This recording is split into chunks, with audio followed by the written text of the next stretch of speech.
In the final movement of the seminal Sprawl trilogy, William Gibson weaves together four disparate storylines into a unified cyberpunk tapestry.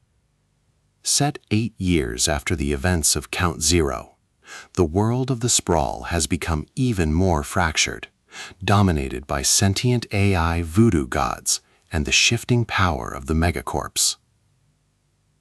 The narrative follows Mona, a teenage prostitute who is a dead ringer for a global superstar, Angie Mitchell, a famous Simstim star with a direct neural link to the Matrix, Kumiko, the daughter of a Yakuza boss sent to London for safety, and Slick Henry, a man with a damaged memory who builds kinetic sculptures in a desolate wasteland. Their lives converge as a massive kidnapping plot threatens to destabilize both physical reality and the digital afterlife of the Matrix. The narrative is a foundational exploration of the high-tech low-life and ghost-in-the-machine archetypes. Gibson utilizes the cyber voodoo trope, where the evolution of AI within the Matrix manifests as Loa, deities that users interact with through ritual and possession.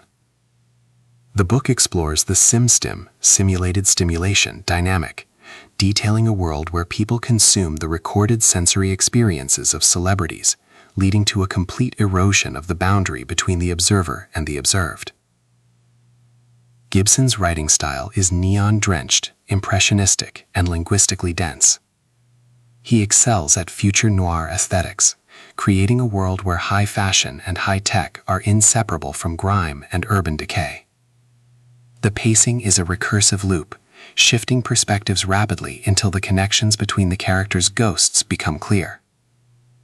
The book tackles themes of the commodification of identity, the evolution of consciousness beyond the physical body, and the legacy of digital immortality. It asks, when the Matrix becomes more real than the world, what happens to the humans left behind in the meat space?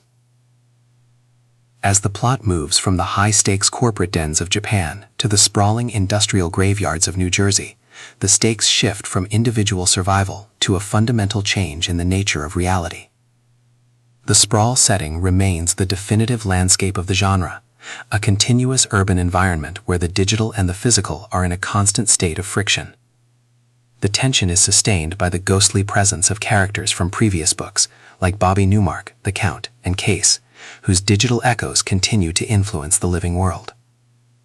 By the final act, Mona Lisa Overdrive provides a resolution that is both abstract and profoundly satisfying, closing the loop on the Sprawl's first-grade era. If you love literary cyberpunk that prioritizes world-building and philosophical depth, think authors like Neil Stephenson, Philip K. Dick, or Richard K. Morgan. This classic remains the gold standard of the genre.